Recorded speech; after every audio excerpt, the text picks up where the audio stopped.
Film bread and roses की हिदायतकारी अफगान फिल्मसाज सेहरा अमानी ने की है, जिसे ऑस्कर अवार्ड याफ्ता जेनिफर लॉरेंस ने प्रोड्यूस किया है और नोबल इनाम याफ्ता मलाला यूसुफजई ने प्रोड्यूस किया है।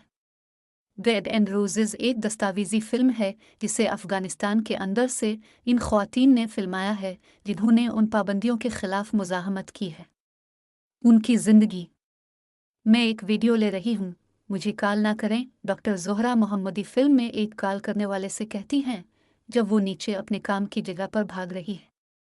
डॉक्टर मोहम्मदी एक नौजवान दंदान साज हैं जिन्होंने तालिबान के काबुल पहुंचने से एन कबल अपनी मंगनी का जश्न मनाया। इस वीडियो से चंद हफ्ते कबल वो सामीन से उम्मीद जाहिर करती हैं कि वो अब भी नई हुकूमत के तहत काम कर सकती हैं।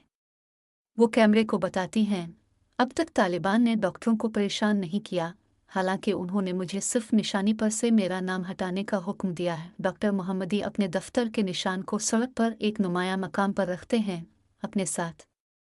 नाम अब भी इस पर है।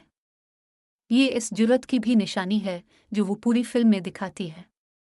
जल्द ही इसकी दांतों की मश्क ख्वातीन कारकुनों के लिए खुफिया मरकज़ है, क्योंकि तालिबान की पाबंदियों ने लड़कियों के लिए सानवी और यूनिवर्सिटी की तालीम के मौके बंद कर दिए। जैसा कि फिल्म जारी है, ख्वातीन की मुज़ाहमत को गिरफ्तारियों, जेल की सज़ाओं और गुमशुदगियों का सामना करना पड़ता है। लॉरेंस और उसके प्रोड्यूसर पार्टनर जस्टिन सियारोची अफ़गान ख्वातीन की नज़रों से अफ़गानिस्तान में इन हक़ायक़ को ज़ाहिर करने के लिए निकले।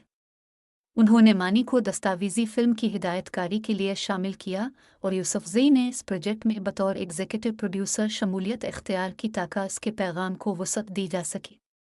जब उनसे पूछा गया कि तालिबान ख्वातीन की तालीम की मुखालफत क्यों करते हैं, यूसुफजई ने कहा, हम गुज़िश्ता 30 सालों से इसका जवाब तलाश करने की कोशिश कर रहे हैं।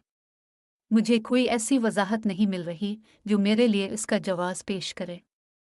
आप किसी लड़की को इसके स्कूल से कैसे रोक सकते हैं? वो ये उज़्र पेश करते हैं कि यह सकाफ़त है। ये कोई सकाफ़त नहीं है। इस सकाफ़त की हकीकी नुमाइंदा ख़वातीन और लड़कियां हैं जिन्हें हमने दस्तावेज़ी फ़िल्म में देखा है।